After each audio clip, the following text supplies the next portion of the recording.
امام علیہ السلام کی عظمتوں کے لیے میں ایک چھوٹا سا فقرہ اور کہتا ہوں۔ نواب ارباب جانتے ہیں، امام کی غیبت صغریٰ میں خاص ان کے نائبین تھے، عثمان بن سعید، محمد بن عثمان، حسین بن رو، علی بن محمد الثمری۔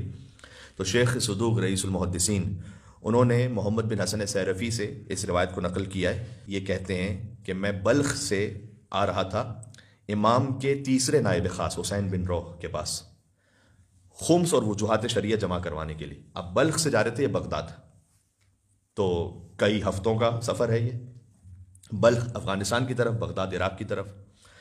تو کہتے ہیں بلخ سے میں پہنچا سرخس۔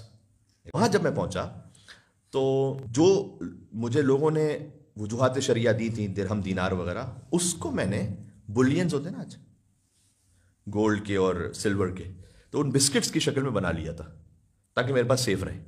تو کہتے ہیں میں سرخس پہنچا اور وہاں پہ میں نے ایک صحرا میں مجھے رکنا پڑا کچھ دن کے لیے۔ وہاں ایک بسکٹ اس میں سے گولڈ کا وہ مس ہو گیا۔ اب وہ حق امام ہے، میری گردن پر ہے، اور وہ مس ہو گیا۔ بہت ڈھونڈا، نہیں ملا۔ کیا کرتا؟ وہاں سے بلاخر پھر چلا اور آگے، اور پہنچا ہمدان، پھر وہاں ایک اسٹے کیا۔ ہمدان میں مجھے خیال آیا کہ وہ حق امام تھا اور مجھ سے مس ہو گیا، تو میں نے اپنے ذاتی مال میں سے اس کو جوڑ کر ایک بلین اور بنا لیا تاکہ وہ کمپنسیٹ ہو جائے اور میں امام کا جو حق ہے وہ پہنچا دوں۔ تو میں نے ایک بسکٹ بنا لیا گولڈ کا، اور میں پہنچا بغداد حسین بن رو کے پاس، اور میں نے وہ سارے ان کو پیش کی کہ یہ بلخ کے مومنین نے آپ کے لیے بھجوائے۔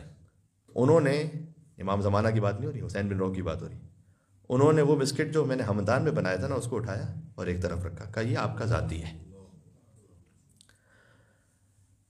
کہا آپ صحیح کہہ رہے ہیں، مجھ سے گم ہو گیا تھا سرخس میں۔ کا فکر نہ کرو، واپس جاؤ اسی راستے سے، اب جب سرخس پہنچو گے تو وہاں پر ملے گا، وہ اسے رکھ لینا اپنے پاس، اگلے سال جب پھر آنا تو اسے لیتے ہوئے آنا۔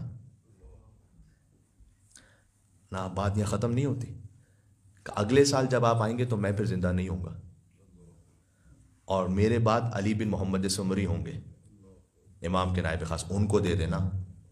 اب کیا یہ عجب شان ہے واقعی، امام علیہ السلام کے نائبین خاص، ان کو سمجھنا ہمارے لیے ممکن نہیں کہ کس مقام و کس کیفیت کے، کجا فرزند فاطمہ زہرا کے بارے میں کچھ سوچ سکے اور کچھ درک کر سکے واقعی۔